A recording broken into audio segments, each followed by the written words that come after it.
Olá, hoje nós vamos conversar sobre um dos estudos mais promissores e, ao mesmo tempo, mais desafiadores no campo das terapias avançadas para a doença de Parkinson. Esse estudo se chama Regenerate PD. A ideia aqui não é apenas descrever o estudo, mas ajudar a você, paciente, neurologista, a entender o racional teórico, como o estudo foi desenhado, quais as perguntas que ele tenta responder e o que é que nós podemos esperar dele nos próximos anos. Sem dúvida, este ano marca o renascimento das terapias celulares na doença de Parkinson. Para começar, eu gostaria de relembrar um ponto central. A doença de Parkinson ela é marcada pela perda progressiva dos neurônios dopaminérgicos.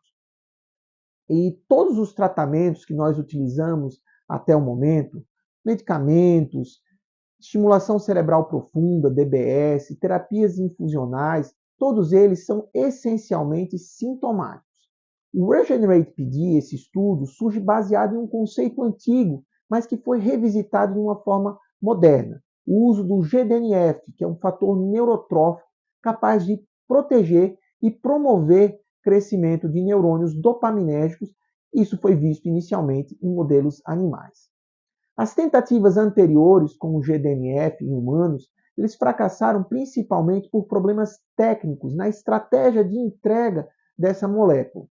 Agora, com o uso da terapia gênica, um vetor viral chamado AB1005, a ideia é que uma única infusão no putâmen do paciente gere a expressão contínua da molécula, potencialmente oferecendo um efeito neuroprotetor ou até mesmo modificador da doença.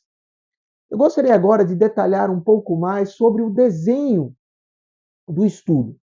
O Regenerate PD é um ensaio clínico fase 2, multicêntrico, randomizado, duplo cego e controlado com cirurgia sham. E esse ponto é muito importante. Em estudos cirúrgicos que envolvem algum procedimento, o efeito placebo é enorme. Por isso, ter um grupo que passa por um procedimento semelhante, mas sem a infusão do vetor viral, torna o desenho metodologicamente muito forte. O estudo ele inclui pessoas com doença de Parkinson entre 45 e 70 anos de idade, em fase moderada da doença, estadio ROINAR 3, em off, com boa resposta à levodopa, mas que tem flutuações motoras. E a intervenção no estudo ela consiste em uma única infusão bilateral intraputaminal do vetor viral, guiado por ressonância magnética, com uma técnica chamada de Convection Enhanced Delivery, que tenta garantir uma boa distribuição do vetor no putâmen.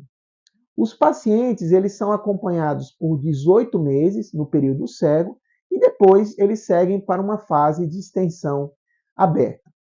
E quais são os reais objetivos? Quais são as propostas desse estudo? O desfecho primário ele é muito interessante porque ele é centrado no paciente, que é a mudança na fase on boa, no good on time, que é o tempo em que o paciente está em fase on, sem discinesias que sejam debilitantes. Como desfechos secundários, inclui a escala PDRS motora, parte 3, on e off, o tempo de off, a qualidade de vida, a presença ou não de discinesias, sintomas não motores e a necessidade ou não do ajuste da levodopa. Esse conjunto de medidas ele tenta capturar não apenas o desempenho motor no consultório, mas também o impacto real no dia a dia do paciente. E o que é que nós temos de informação até agora, que foram apresentadas no MDS deste ano, 2025? Os resultados da fase 2 ainda não foram publicados. O que temos são os dados da fase 1B, um estudo aberto com 11 pacientes, e os pontos principais dessa fase foram: a terapia ela foi muito bem tolerada, sem eventos graves atribuídos ao vetor viral. No grupo com a doença moderada, houve uma melhora nas escalas motoras e no tempo de on e redução do off ao longo do período de 18 meses.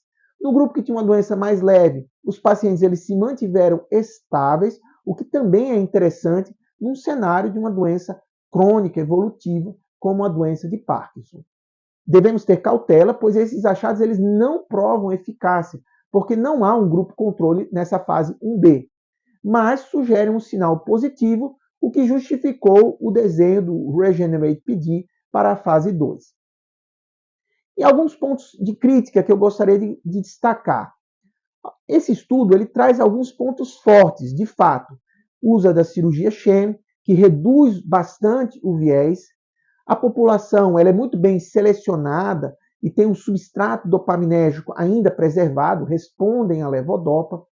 O desfecho ele é muito centrado no paciente, na sua qualidade de vida e promove um follow-up, um segmento de longo prazo. E há uma clara ponte entre essa fase 1B e a fase 2. Entretanto, essa fase 1B tem limitações. A amostra é relativamente pequena para detectar efeitos modestos.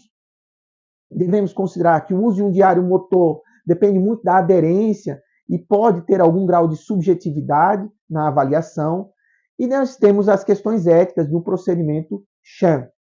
Os resultados eles são limitados a pacientes muito bons, né, que têm déficits cognitivos, transtornos psiquiátricos, o que, de certa forma, nesse momento, restringe a sua aplicabilidade na vida real. A terapia gênica ela é irreversível e a gente não tem ainda dados de efeitos tardios, de um segmento maior do que 18 meses. Mas é claro que há perspectivas muito boas. A curto prazo, vamos acompanhar a segurança, as mudanças que houveram no período de ON, né, a redução da necessidade de levodopa, e se houver um benefício claro, o FDA pode sinalizar uma aprovação dessa estratégia terapêutica. A médio prazo, se os resultados eles forem muito consistentes, vamos observar as discussões para a fase 3, uma definição do perfil do paciente para essa terapia e até comparar com outras estratégias avançadas, como estimulação cerebral profunda, terapia infusional. A longo prazo, caso o conceito de terapia gênica se confirme, o uso de vetores virais para neuroproteção pode se expandir ainda mais para outros fenótipos da doença ou até outras sinucleinopatias, como a atrofia de múltiplos sistemas.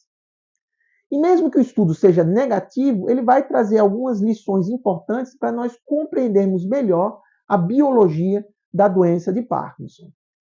O estudo, o Regenerate PD, é extremamente ambicioso, mas é rigoroso e tem um potencial transformador enorme.